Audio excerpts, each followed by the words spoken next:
Thank you so much for your time. If you can tell us your name and your role and a little bit more about Daytona Lagoon. Yeah, I'm Tyler Curry, General Manager of Daytona Lagoon.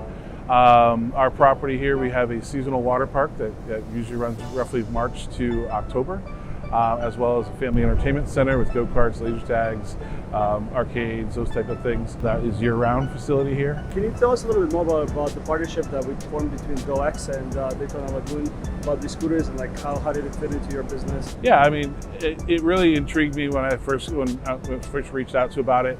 As an opportunity for twofold, for a little bit more advertising, because people could see us and they could use scooters from a hotel or from somewhere else and come to us, and we then of course make the revenue on that side for us. So we were kind of excited about that.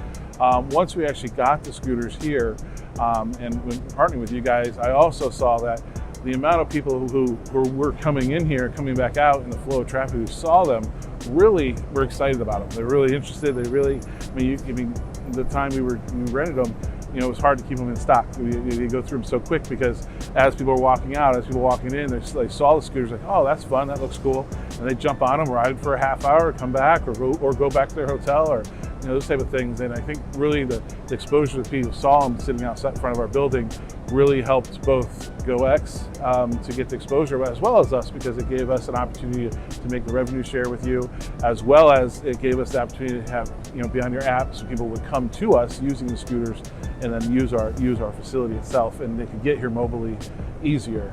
People enjoy these scooters, and it's not the traditional like stand foot in front of the back.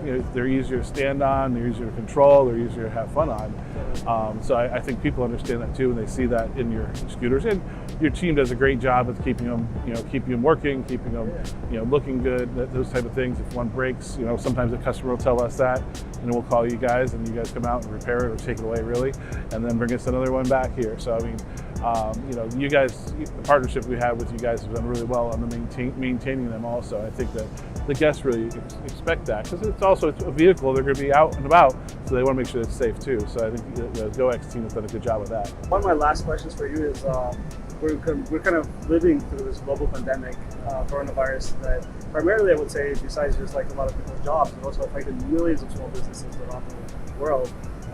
And I think, what we've seen on our side is like our mission initially when we started the company was to provide like fun and reliable eco-friendly transportation solutions. But during COVID-19, it became clear that our mission had been to partner and help the small business owner and help them succeed, because it's just very natural. And I wanted to see how did that work out for you, and like what do you think about it? It did. I mean, COVID hit us very hard, just like every entertainment. It's like every business, as long as it's entertainment business, but every business out there. Luckily we were able to get open in early to mid-June. So we were able to save most of our summer. We lost almost all of our spring break time, but we were able to get open. But even with that, even being open, it was a lot of people weren't coming out. A lot of people weren't doing it. And as the summer went on, we saw growth.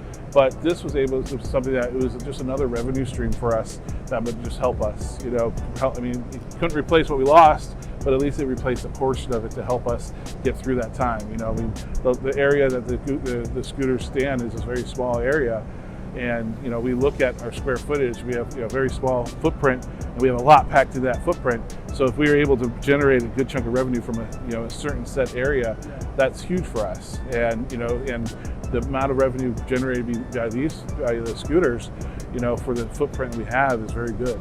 And people really enjoyed them, and so the revenue stream, just like anything, is a positive for us. We've had other partnerships inside the arcade where we don't make as much money on that square footage, so we have to remove them so we can put an arcade game in that's going to make more money. Yeah. And with the scooters, the square footage that you guys use compared to the profitability of that square footage is great. So it works out really well. And thank you so much for that insight, because I think that's exactly like a lot of business owners think. They think we can put a vending machine here, we can put like maybe an ATM, like different types of things that you can use with that square footage, but they never really think about scooters. And scooters sometimes end up being like incredible. Yeah, I mean it does. It works out really well. Awesome. Well, thank you so much. Perfect. Pleasure. Thank you.